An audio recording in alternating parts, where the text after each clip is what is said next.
প্রথমেই সমাধিতির সকলকে আমার ধন্যবাদ এবং শুভেচ্ছা। সেই সাথে সমাধিতির সভাপতি এবং সাধারণ সম্পাদক সহ সকলকে কৃতজ্ঞতা জানাচ্ছি।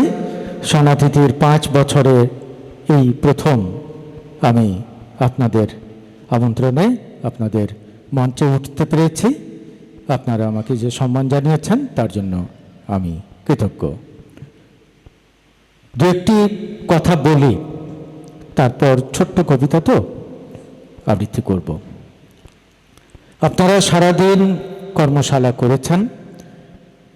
আপনাদের সৌভাগ্য হয়েছে বাংলাদেশের শ্রেষ্ঠ 3 জন আবৃত্তি বোদ্ধার কাছ থেকে অনেক কিছু শিখবার।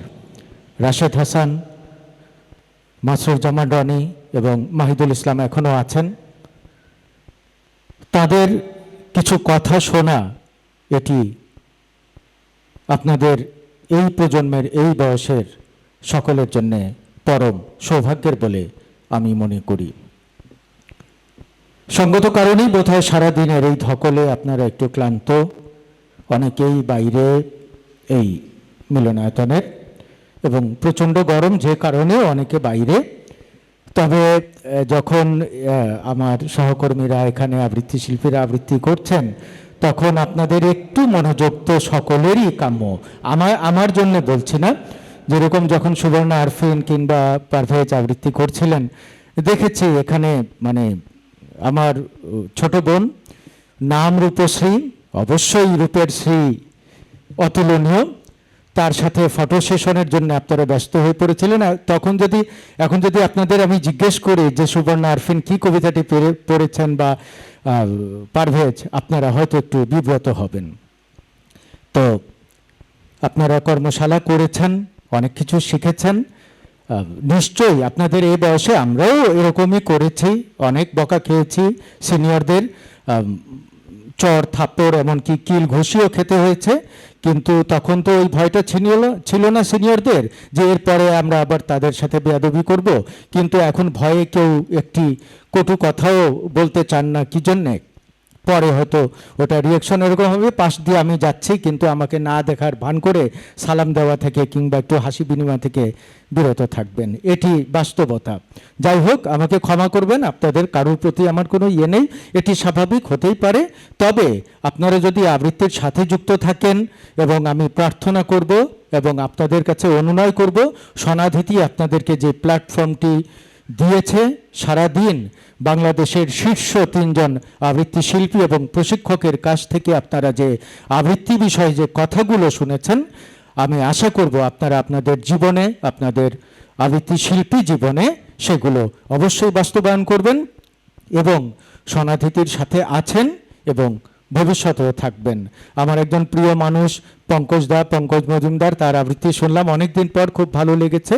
এবং আরও যারা আছেন সবাই আমার খুবই প্রিয়জন, আপনাদের সকলকে ধন্যবাদ জানাচ্ছি। ছোট্ট একটি কবিতা। এবারেই প্রথম তুমি, নির্মলেন্দু গুণ। ভুলে যাও তুমি পূর্বেও ছিলে, মনে করো এই বিশ্ব নিখিলে এবারই প্রথম তুমি। এর আগে তুমি কোথাও ছিলে না, ফুলেও ছিলে না, ফলেও ছিলে না, নাকে মুখে চোখে চুলেও ছিলে না, এবারই প্রথম তুমি। এর আগে তুমি কিছুতে ছিলে না, ছিলে না আকাশে, নদী জলে ঘাসে, ছিলে না পাথরে ঝর্ণার পাশে, এবারই প্রথম তুমি। ভুলে যাও তুমি পূর্বেও ছিলে, মনে করো এই যক্ষের ছিলে এবারই প্রথম তুমি। এর আগে তুমি এখানে ছিলে না, এর আগে তুমি সেখানে ছিলে না, এর আগে তুমি কোথাও ছিলে না, এবারই প্রথম তুমি। রাতের পূর্ণ লগনে ছিলে না, নীল নবঘন গগনে ছিলে না, দিবারাত্রির যখনে ছিলে না, এবারই প্রথম তুমি। এর আগে তুমিও ছিলে না, শুধু এবারে প্রথম তুমি। সকলকে ধন্যবাদ। আমার কোনো কথায় যদি আপনারা আহত হয়ে থাকেন, আমি ক্ষমা চেয়ে নিচ্ছি। ধন্যবাদ সকলকে।